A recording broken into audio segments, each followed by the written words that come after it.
Buonasera e benvenuti al TG Sicilia. Subito le notizie principali di oggi. Naufragio Silinunte, la procura di Marsala apre un'indagine. Intanto proseguono le ricerche dei dispersi.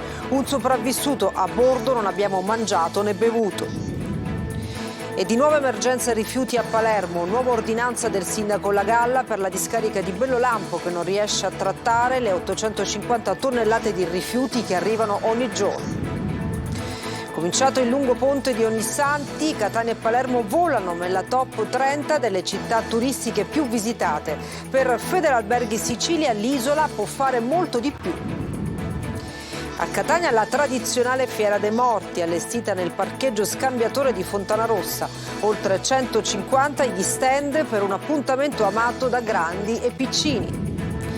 Politica, il ritorno di Gianfranco Miccichè, l'ex presidente dell'Ars, appare in prima fila alla convention del Movimento per l'Autonomia. L'Azzurro pensa ad un suo movimento. PNRR, i finanziamenti per i comuni non sono a rischio, assicurano i rappresentanti del Ministero. Per Catania sfuma la possibilità di nuove assunzioni, ma si va avanti con i progetti per riqualificare le periferie. E poi il calcio, rovinosa sconfitta del Catania che perde ancora al Massimino 2-0 contro l'Avellino. Scivolone interno del Palermo, superati al Barbera 2-1 dal Lecco, pari in rimonta del Messina a Crotone.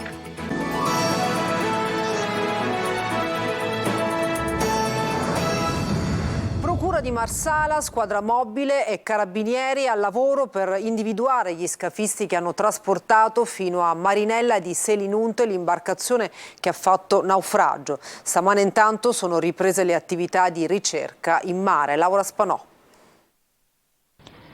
La Procura di Marsala ha aperto un'indagine sul naufragio di migranti avvenuto nel mare antistante Marinella di Selinunte a Castelvetrano. Al momento 5 le vittime recuperate. Ieri all'obitorio dell'ospedale di Castelvetrano c'è stata l'ispezione cadaverica effettuata dal medico legale Tommaso Lipari. Sono in corso accertamenti per chiarire l'esatta dinamica della navigazione dell'unità navale utilizzata dai migranti prima di incagliarsi. La polizia scientifica ha effettuato rilievi a bordo dell'imbarcazione, un vecchio peschereccio che pare trasportasse una sessantina di persone partite da Madia in Tunisia giovedì alle 4 di mattina, e tra il materiale sequestrato anche il timone del natante. Si cercano impronte per arrivare a scoprire gli scafisti. Le attività di indagine sono state affidate alla squadra mobile e ai carabinieri. Intanto stamane all'alba nello specchio di mare dove è avvenuto il naufragio sono riprese le attività di ricerca a cui partecipano, sotto il coordinamento della Guardia Costiera di Mazara, unità navali della Finanza, un elicottero dell'Aeronautica Militare della Guardia Costiera e il nucleo sommozzatori dei Vigili del Fuoco. Al momento le ricerche in mare però hanno dato esito negativo. Le forze di polizia sono impegnate anche sulla terraferma alla ricerca di possibili altri superstiti. Il natante infatti si è arenato presso la foce del fiume Belice. Sono 35 cittadini tunisini, tutti maschi, al momento rintracciati dalle forze di polizia. Ieri però altri 4 morti erano stati trovati dai soccorritori su un gommone intercettato al largo delle coste libiche partito poco prima da Zuara.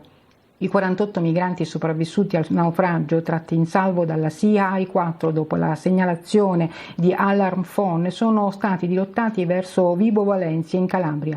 La nave era intervenuta sul posto, ma la Guardia Costiera libica, racconta il portavoce dell'organizzazione, aveva dato loro istruzioni via radio di allontanarsi dalla scena, altrimenti li avrebbero attaccati. I profughi, provenienti da diversi paesi dell'Africa subsahariana, hanno detto di avere pagato 2.000 euro a testa agli scafisti per potersi garantire il viaggio. In base ai dati forniti dal Viminale, dal 1 gennaio 2023 al 27 ottobre scorso sono stati 142.384 i migranti sbarcati sulle coste italiane e 15.005 fino al 23 ottobre scorso i minori stranieri non accompagnati che sono stati accolti nelle strutture appositamente create. Abbiamo pagato 9.000 dinari per questa traversata e abbiamo navigato per 3 giorni. Il mare ci faceva paura. Poi giunti vicino alla costa la barca si è inclinata su un fianco e ci hanno detto di scendere. Così ci siamo buttati in acqua. Chi sapeva nuotare ha raggiunto la costa, altri non ce l'hanno fatta. Adobel è un nome chiaramente di fantasia, dice di avere 16 anni ed è uno dei 13 migranti sopravvissuti allo sbarco di venerdì notte. Altri 23 sono stati fermati fermati a Menfi e trasferiti alla tensostruttura di Porto Empedocle. A bordo eravamo in 60, aggiunge, non abbiamo mangiato né bevuto, nessuno ci ha picchiato. Non abbiamo dormito per 2 notti. Ora sarà ospite al centro di Castelvetrano per alcuni giorni prima di essere trasferito in una comunità per minori. E cambiamo argomento e di nuovo emergenza rifiuti a Palermo. Per evitare che l'immondizia resti per strada, il sindaco ha firmato una nuova ordinanza emergenziale per la discarica di Bellolampo. Non è stata ancora consegnata la 7ª vasca e gli impianti non riescono a trattare le 850 tonnellate di rifiuti che arrivano ogni giorno. Maglio Viola. E di nuovo emergenza rifiuti a Palermo e in buona parte della Sicilia occidentale. La discarica di Bellolampo, l'unica pubblica nell'isola, non è in grado di trattare in via ordinaria la gran mole di rifiuti che arriva ogni giorno e il sindaco di Palermo, Roberto Lagalla, è stato costretto ieri sera a firmare d'urgenza una nuova ordinanza che prevede speciali forme di gestione presso il polo impiantistico, ovvero la prosecuzione tra l'altro dell'utilizzo di mezzi mobili di tritovagliatura. La precedente ordinanza emergenziale varata a luglio scorso è infatti scaduta 2 giorni fa. La premessa è che la Regione non ha ancora consegnato la 7ª vasca della discarica e neppure quello stralcio della stessa 7ª vasca che doveva essere pronto a luglio scorso. La consegna era stata rinviata a ottobre, ma anche questo appuntamento non è stato rispettato. Sono in corso ancora le procedure di collaudo.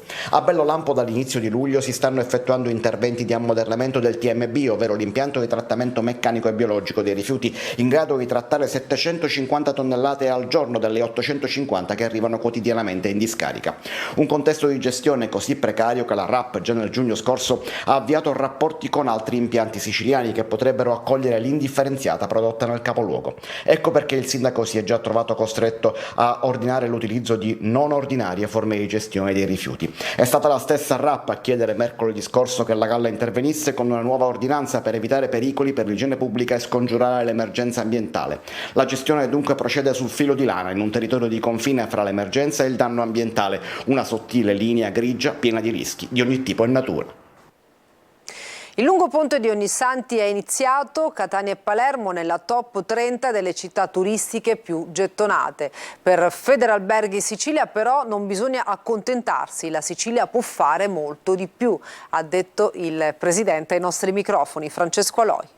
Siamo calabresi, era da tempo che non venivamo in Sicilia. Adesso siamo fissi a Siracusa, poi andremo a Noto, probabilmente a Modica, a Ragusa, vediamo un po'. Il lungo ponte di Ognissanti è arrivato. Chi può lo trascorre in vacanza. Anche quest'anno la Sicilia si conferma tra le regioni più gettonate. È varia, no? Dal mare, i monti, la storia, l'archeologia. Com'è la Sicilia?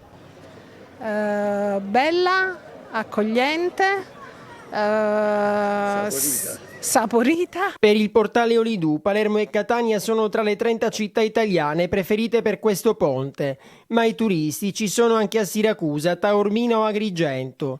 Numeri positivi per le strutture alberghiere. A Palermo il 90% delle camere è occupato, dato ben al di sopra della media regionale che supera di poco il 60%. È un dato importante anche dal punto di vista del soggiorno mediamente più lungo, anche frutto di un ponte molto lungo. Mentre nel resto d'Italia si fanno i conti con il maltempo, il sole della Sicilia fa gustare la primavera.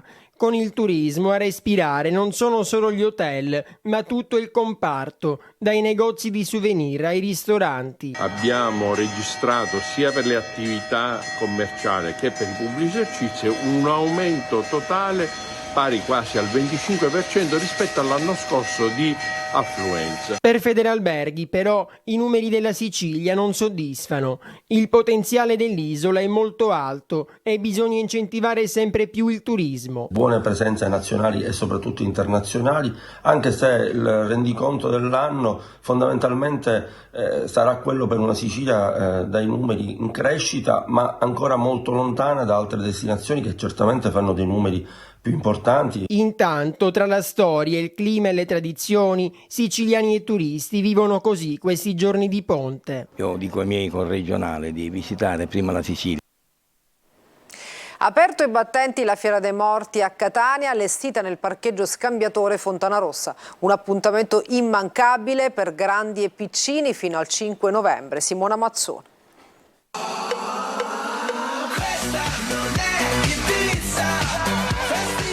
Un appuntamento irrinunciabile per i catanesi e non solo, che aspettano ogni anno la tradizionale Fiera dei Morti. Già operativa è stata allestita nel parcheggio scambiatore Fontana Rossa della MTS e resterà visitabile fino al 5 novembre. 150 stand con operatori provenienti da tutta la Sicilia ma anche da oltre lo stretto. Qui si trova un po' di tutto, da casalinghi, giocattoli, scarpe, abbigliamento e prodotti artigianali. Cosa ha comprato a suo figlio? Lui è sempre pistole, mitra, sempre con queste cose. Ormai ogni volta per la Fiera dei Morti è classica questa cosa dei regali. Si vende oggi? Sì, oggi sì che si vende, abbastanza bene oggi. È conveniente comprare qui? Sì, certo, come no. Una si fa una passeggiata nel frattempo e fa un po' di compre. Ancora si vende sul posto, non online? No, si vende sul posto ancora, le persone vogliono rimenare come chiamavano altri. Cosa avete comprato? Avete tanti sacchetti? Noi abbiamo comprato per i nipotini, qualcosa per Natale, qualche addobbo natalizio, queste cose. Andiamo alla grande, dai. Si vende? Sì, dai, è cominciata la mattinata in ottima maniera. Non mancano stand tutti dedicati al Natale, uno spazio per i giochi dei bambini e un'ampia area food per le degustazioni di prodotti tipici. Cosa sta preparando? Panini con porchetta di Ariccia. Proviamolo, vediamo come sa, se non si prova non si sa. Ci difendiamo, se non la rispella, vendiamo quello con miele, vendiamo spincioni, ci difendiamo.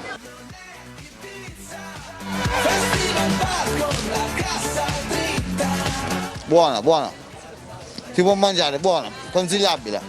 La Fiera dei Morti rimarrà aperta nei giorni festivi e prefestivi dalle 9 a mezzanotte e nei giorni feriali dalle 9 alle 22:30. Pubblico, venite a cattare! Ricompare Gianfranco Miccichè sulla scena politica siciliana. L'ex presidente dell'Ars in prima fila alla convention per Movimento per l'Autonomia, invitato da Raffaele Lombardo, ma non si tratta di un'adesione. L'Azzurro pensa già a dar vita a un suo movimento. Tutti gli aggiornamenti da Maglio Viola. Sale la tensione dentro la maggioranza che sostiene il governo della regione, una tensione frutto di tanti piccoli scontri sopiti ma anche di nomine rinviate e di norme che non procedono come dovrebbero. A lanciare il suo sussulto autonomista è l'ex presidente della regione Raffaele Lombardo, per il quale la Sicilia deve ritrovare la sua identità autonomista che rischia di perdere. Qui si fa soltanto quello che vuole Roma, avrebbe detto ieri nel corso dell'assise del Movimento per l'Autonomia, tenuta a Palermo per tirare le fila e avviare il percorso che porterà da qui a giugno alle elezioni europee. Rinvigorito dal rinnovato accordo con la Lega, Lombardo manda a dire al governatore Renato Schifani di non essere un nemico, ma serve più autonomia, un concetto ribadito anche dalla stessa Lega, che attraverso il suo commissario Annalisa Tardino invita a maggiore coraggio per la riforma della sanità, per la scelta dei manager, per le norme su edilizia e sanatoria. E l'assise degli autonomisti serve anche a riportare sulla scena Gianfranco Miccichè, invitato da Lombardo e presentatosi all'incontro. Non aderirò mai ad un partito autonomista, dice l'ex presidente dell'Ars, spegnendo le voci di chi lo voleva reclutato da Lombardo, ma la tradizionale pulce in testa all'ex coordinatore azzurro è stata messa, tanto che adesso starebbe valutando di dar vita a un suo movimento, un po' come fece nel 2011 con Grande Sud, un pensiero che si fa strada dopo le tensioni dentro Forza Italia. E alle Ciminiere di Catania si è discusso di PNRR e del ruolo dei comuni.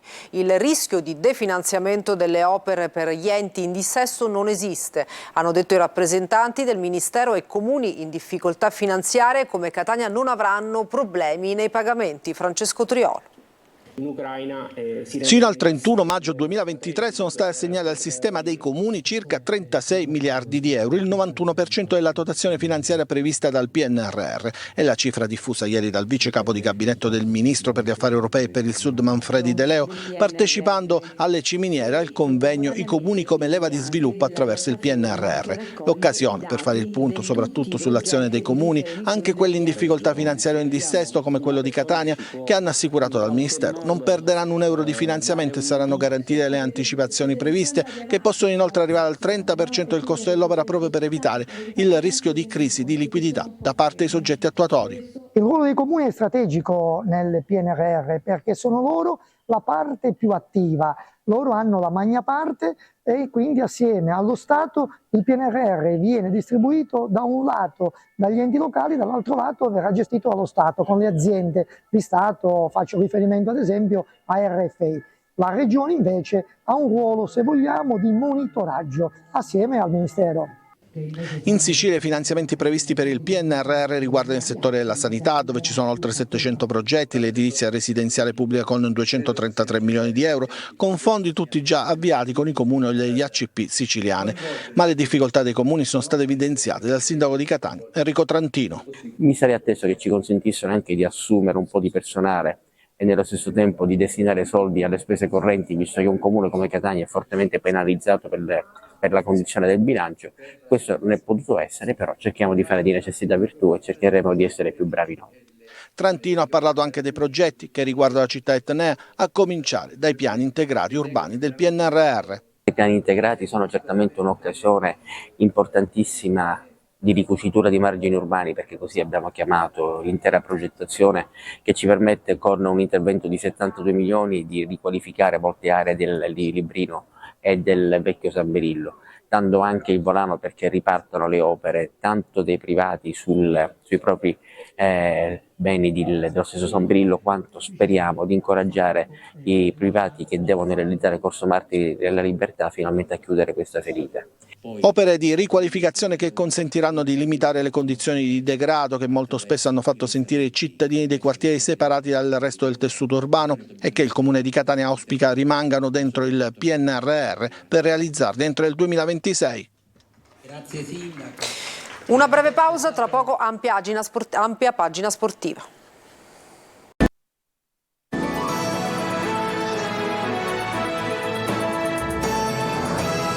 Bentornati al TG Sicilia, adesso il calcio, sconfitta interna per il Palermo che al Barbera cade 2-1 per mano del Lecco. Rosanero sotto già nel primo tempo 0-2. A segno per i Lombardi, Crociata e Sersanti. Nel finale arriva il gol di Brunori su rigore che però non cambia l'esito finale. E perde in casa il Catania dopo la sconfitta subita per 2-0 contro l'Avellino. Sentiamo le dichiarazioni dell'allenatore Tabbiani. È un pubblico di livello diverso rispetto alla categoria e rispetto a quello che noi stiamo ottenendo come punti. Fino all'ultimo minuto ci hanno sostenuto e questo è apprezzabile. È normale che alla fine siano molto arrabbiati. È anche vero che questi posti così caldi possono anche capire che in questo momento siamo uomini e persone e siamo magari un po' in difficoltà e bisognerebbe darci un attimino di tranquillità, non parlo solo, parlo anche durante la settimana a livello stampa, e farci un po' ricompattare, cercare di sentirsi tutti per il Catania, perché obiettivamente in questo momento un po' di difficoltà le abbiamo, è inutile starlo a negare e c'è bisogno un po' di tutte le persone che ci possano dare una mano. Noi siamo uomini, viviamo di emozioni, di sentimenti e in questo momento è chiaro che abbiamo un po' il morale sotto i tacchi e sarebbe bello e importante sentire ancora di più la vicinanza nei momenti di difficoltà per poi magari gioire nel breve tempo, nel lungo tempo tutti insieme. Io finché sono l'allenatore del Catania cercherò di lavorare con i ragazzi, ho avuto delle risposte umane e morali dai ragazzi importanti e vado avanti. Se la società dovesse prendere altre decisioni io sono consapevole di non aver raggiunto per ora ad oggi i risultati del Catania, ma anche consapevole di aver cercato di lavorare al massimo delle mie possibilità. Pareggio e tanta emozione all'Ezio Scida tra Messina e Crotone. Il risultato finale di 3-3 ha premiato la squadra di Modica che ha disputato una buona gara. Di giunta Luciani e Polito i gol dei giallorossi. Sergio Colosi. La rivoluzione di Giacomo Modica porta in dote un punto in attesa e meritato da Crotone. Il resto lo fa la superficialità di Lamberto Zauli, che nei cambi rosso-blu pecca di eccessiva presunzione. Il 3-3 dell'Ezio Scida è figlio di una partita dagli errori infiniti, con difese a dir poco allegre. Nel Messina 7 novità rispetto alla gara contro il Brindisi. Lì aggiunta Scafetta, Polito, Buffa, Luciani e Pacciardi. turnover più che robusto e subito premiato all'8° minuto dal vantaggio di giunta. Il Crotone parte con le marce ridotte, impiega buona parte del primo tempo per carburare, ma nel finale prima pareggia al minuto 39 con Tumminello, il cui tap-in è vincente sulla respinta di Fumagalli su conclusione di Dursi, che in precedenza aveva già colpito una traversa, e al 46esimo sorpassa i giallorossi con un colpo di testa di Gomez su angolo di Petriccione. Il riposo fa bene al Messina, che torna in campo con la novità in Mausso e al quinto raggiunge la nuova parità con una deviazione sotto porta di Luciani su cross di Scafetta. Al 12° Crotone è ancora avanti, il 3-2 è firmato da Tumminello, smarcato da Tribuzzi e autore di una doppietta. A quel punto Modica e Zauli cambiano la storia di una gara che sembrava già segnata. Zauli fa rifiatare nello spazio di 10 minuti i due attaccanti Tumminello e Gomez, Tribuzzi e il capitano Gigliotti, un bell'assist per Modica, che ringrazia e mette 3 centrocampisti titolari, Franco, Frisen e Firenze. Quest'ultimo da calcio piazzato confeziona il 3-3 per il destro vincente di Polito. Nel finale Zunno si divora il nuovo sorpasso e Fumagalli riscatta su Vutai, un pomeriggio da dolori di testa per il suo reparto arretrato. E per stasera ci fermiamo, grazie per averci seguito e buona serata.